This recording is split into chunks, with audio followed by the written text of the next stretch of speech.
subscribe to the channel, and hit the notification bell. It's easy, it's fast, and it helps us create new content. Rodrigo Dantas couldn't wait to get home to Anna, his beloved wife of 10 years. She wasn't just a beautiful woman who kept herself in incredible shape. She was also a fantastic cook and the best lover a man could ever wish for. The day before, Anna had mentioned wanting to invite her new boss, a Mr. Carvalho, over for dinner. According to her, he was keen to meet her husband and get a sense of their family life. Rodrigo had no problem with it, saying he'd be happy to meet his wife's new boss, especially since the last two people in that position hadn't lasted very long and had left under mysterious circumstances. The most recent one had resigned after just a few months, claiming he needed a long sabbatical in Florianopolis for creative rest and to find himself. The man before that had been found decapitated in his garage, his hands tied behind his back. The police had declared it a suicide, but his surgically removed reproductive system was never found. Rodrigo checked the time and sent a quick message to his wife before closing up his office, letting her know he was on his way. The reply was immediate. "See you soon. I love you." Rodrigo said goodnight to his secretary and headed home, stopping only to buy a bouquet of roses for Anna. He loved surprising her with little gifts, and she adored his demonstrations of affection. As Rodrigo pulled into his driveway, he noticed the black Mercedes parked on the curb. At least this one had the good sense not to block my entrance, Rodrigo thought. Stepping inside, he saw a well-dressed man in his 40s sitting on the sofa. Rodrigo sized him up. He was tall, in good shape, with distinguished streaks of silver at his temples. Clean-shaven, with a constant smile plastered on his face. The man stood as Rodrigo entered the living room, extending a hand. Rodrigo shook it before excusing himself and heading to the kitchen to give Anna the bouquet, wrapping her in a warm embrace. Anna's face lit up at the sight of the flowers. "I'll have to thank you properly for these later," she whispered. Rodrigo kissed her cheek and ran a hand down her hip. "For now, be a good hostess and go greet Mr. Carvalho," she said. Rodrigo kissed her again and returned to the living room. He walked to the bar and offered Mr. Carvalho a glass of whiskey, which he accepted. After pouring the drinks, they both sat down.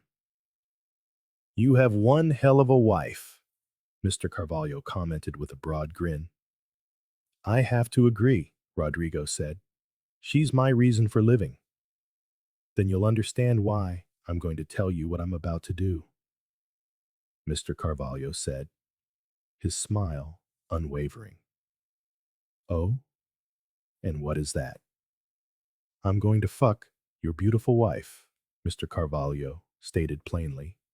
"She's going to love every second of it, and you're going to watch." "Hold on a moment," Rodrigo said calmly. "I'll be right back." He walked into the kitchen. "I'm going to show Mr. Carvalho the house," he told Anna. "We'll be back in a bit." Anna gave him a knowing look. "Don't be long, dear," she said. "Dinner will be ready in 15 or 20 minutes. "Perfect," Rodrigo replied, and walked back into the living room. "I hope you didn't tell your wife what I said," Mr. Carvalho remarked. Rodrigo shook his head. No, let's go to my office." "All right," Mr. Carvalho said, following Rodrigo into his man cave. He glanced around at the walls, taking in the photos, medals, firearms, knives, and a few swords on display. "So, you intend to have relations with my wife? Is that it?" Rodrigo asked. Mr. Carvalho nodded. "Yes, that's it," he said, still smiling. "You have a problem with that?" I'm guessing my wife never told you much about me, Rodrigo said. She mentioned you're an accountant and that you do investigative work for some special operations group, Mr. Carvalho replied. That's true. I'm a certified CPA, and I consult for federal and private ops. But I wasn't always an accountant. Is that so? Rodrigo gestured to the memorabilia on the wall. Did you know I served in the Army? Recon sniper. Most of my 150 confirmed kills were between 300 and 600 meters, though I've made shots from over a kilometer out. At that distance, you don't even hear the shot. 1 second you're alive, the next, you're not. Rodrigo opened a drawer, revealing his collection of combat knives. Mr. Carvalho was already looking uncomfortable, and it only got worse when Rodrigo picked up a large blade. I also enjoy the up-close and personal work, he said, turning the blade over in his hand. There's nothing quite like watching the light go out of your enemy's eyes as he takes his last breath. The color drained from Mr. Carvalho's face, his smile finally vanishing. Look, Rodrigo, it's nothing personal, he stammered. But it is personal, Rodrigo said softly. You said you were going to fuck my wife while I watch. That feels intensely personal to me. I just want you to understand the risk you're taking. I'm a firm believer in the old saying, an ounce of prevention is worth a pound of cure. Rodrigo glanced at his watch. I believe dinner should be ready soon. Right, we should get back, Mr. Carvalho said, horrified, just as Rodrigo flicked his wrist. A knife flew across the room and slammed into a thick target on the far wall. The blade buried itself to the hilt, dead center. I like to keep in practice, Rodrigo said, as Mr. Carvalho turned pale as wax. They went to the dining room, where Anna had set the table for three, placing the bouquet of roses in the center. As was their custom, Rodrigo sat at the head of the table, with Mr. Carvalho to his left and Anna to his right. Rodrigo took Anna's hand and then extended his other to Mr. Carvalho. We like to say a prayer before our meals, he said. Mr. Carvalho cautiously took Rodrigo's hand. Anna and Rodrigo bowed their heads and closed their eyes. Not knowing what else to do, Mr. Carvalho mimicked them. Lord, thank you for this meal we are about to receive.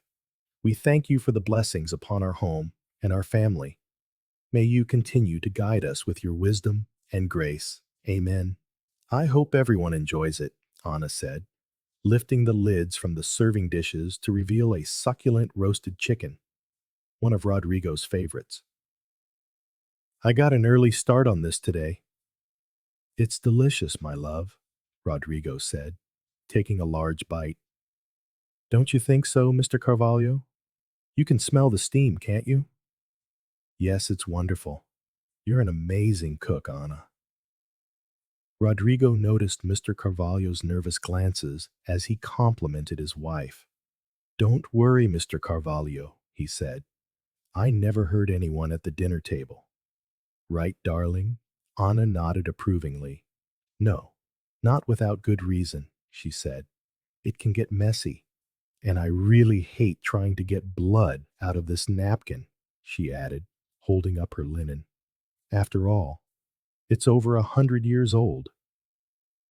By the way, dear, Rodrigo said, turning to Anna, Mr. Carvalho was just telling me that he plans to have relations with you, and that he wants me to watch. Did he now? Anna asked, feigning surprise. He never mentioned anything like that to me. She looked at Mr. Carvalho. Is that true, Mr. Carvalho? You're planning on having relations with me? Please, Anna, I never said that. Perhaps your husband misunderstood me, Mr. Carvalho said, shaking his head frantically. Rodrigo pulled a small digital recorder from his pocket and pressed play. Mr. Carvalho's voice filled the room, crisp and clear. I'm going to fuck your beautiful wife. She's going to love every second of it, and you're going to watch. Mr. Carvalho's face turned beet red as Anna slowly shook her head in disappointment. Is this how it is? We welcome you into our home. We feed you. We offer you our hospitality. And this is how you repay us? Please, Mr. Carvalho pleaded. It was a joke. I was just joking. You see, darling, Rodrigo said, it was just a joke. I don't get it. Where's the punchline? I'm not laughing. Listen, I didn't mean it, Mr. Carvalho said, holding up his hands. Is that what you told the husband of the last subordinate you were sleeping with? Rodrigo asked. What are you talking about? I'm an investigator. I ran a background check on you the moment Anna told me your name, Rodrigo said. According to my findings, you were discreetly terminated from Isaman Rice's 3 months ago after you were named in a civil suit for alienation of affection. The plaintiff was the husband of the woman you were sleeping with, a woman who divorced him after he found the two of you in a hotel room. Mr. Carvalho lowered his eyes. Is this true? Anna asked. Yes, he answered in a small voice. I've done things I'm not proud of, but that's in the past. Rodrigo continued. Mr. Carvalho's ex-wife got so tired of his infidelity that she joined a private society for marital fidelity. Isn't that right, Mr. Carvalho? Yes, it's true, he admitted. I've even seen the video of the rather cruel punishment she had planned for you, Rodrigo said, glancing at Anna. I thought something like that might have changed your habits, but I guess not. Right, Mr. Carvalho? He looked up, shocked. How do you know about that? That was supposed to be secret. As I said, I'm an investigator. I have access to information you can't even imagine. It was my team that assisted your wife in that matter. Don't you remember? Rodrigo looked at Anna. After she confronted him, he was given a choice. Accept his punishment and stay married or accept a divorce. He didn't want the humiliation, so he chose divorce. Rodrigo turned his gaze back to Mr. Carvalho. You really dodged a bullet there. What was the punishment? Anna asked. Cruel, Rodrigo said. They were going to tie him up, beat him unconscious, and then force him to watch his wife with other men and drink their fluids. She was also going to brand him with a hot iron and ride him like a pony. Not a pleasant image, Rodrigo said. On the buttocks, wasn't it, Mr. Carvalho? Mr. Carvalho grimaced at the memory. And your team? You saved me from that? Rodrigo nodded. Unfortunately, he didn't learn his lesson, he said. Perhaps we should teach him one tonight, Anna suggested. Rodrigo nodded slowly. Perhaps you're right, my love, he said, looking at Mr. Carvalho, who was now shaking his head vigorously. No, please, don't, he begged, his eyes pleading with Anna. Why not? Rodrigo asked. You didn't get the message before. Maybe we need to teach you that you don't sleep with another man's wife. I still have your ex's number. Perhaps we could invite her over to help teach you a lesson. And I have plenty of things here to cause you pain, if necessary, Rodrigo said. In fact, I still have that knife-throwing target in the basement. What are you talking about? Mr. Carvalho whispered. You know, one of those moving knife-throwing targets? Sometimes they strap a semi-nude assistant to it, and the thrower has to land the knives as close as possible without hitting her. I think they call it the Wheel of Death. We could strip Mr. Carvalho down, tie him to it, and take turns throwing knives near his testicles. Without hitting them, of course, Rodrigo said. Wouldn't that be fun? He asked Mr. Carvalho. Anna's a pretty good knife thrower, too, though not as good as me. Is that the spinning one? Anna asked. Rodrigo nodded. Yes, that would be fun. We could make a bet to see who gets closest. She looked at Mr. Carvalho. Come on, Mr. Carvalho. It'll be a good time. Mr. Carvalho leaped from his chair, his face ashen, his eyes wide with terror, his body trembling. No, you're insane. It was a joke, please. Just forget I said anything. He made a break for the door, but Rodrigo was faster, grabbing him and slamming him against the wall. Anna joined him, brandishing a large serving fork. We're not joking, Rodrigo hissed. Please, Mr. Carvalho begged, tears welling in his eyes. What do I have to do to make this stop? It's simple, Rodrigo said. From this moment on, you will forget any thought of sleeping with my wife, or any other man's wife. You will conduct yourself professionally at all times. The only time you'll work late with Anna is if I'm present. You will treat every woman you encounter with respect. Do you understand? Yes, yes, I understand, Mr. Carvalho sobbed. Good. Now, is there something you'd like to say to us? Mr. Carvalho nodded. I'm so sorry. I will never do anything like this again to anyone. Please, forgive me. Rodrigo looked at Anna. What do you think, my love? Should we forgive him? Yes, she said with a serene smile. We believe in forgiveness. So, we'll forgive you this time. Rodrigo released his grip on Mr. Carvalho's throat. Now then, what's for dessert? I made a delicious cheesecake, Anna said. Would you like a slice? Rodrigo looked at the trembling Mr. Carvalho. Well, how about some dessert? Thank you, but I need to get home. Rodrigo's eyes drifted down, and he saw the dark, wet stain spreading across the front of Mr. Carvalho's trousers. I understand why you need to get home, Rodrigo said. Go on. But remember what we said. I will, he whispered, scurrying out the door. They both watched the stain on his pants as he left. Can you believe he actually got excited and pissed himself? Rodrigo asked. Disgusting, isn't it? Anna replied. And to think he believed he had a chance with me.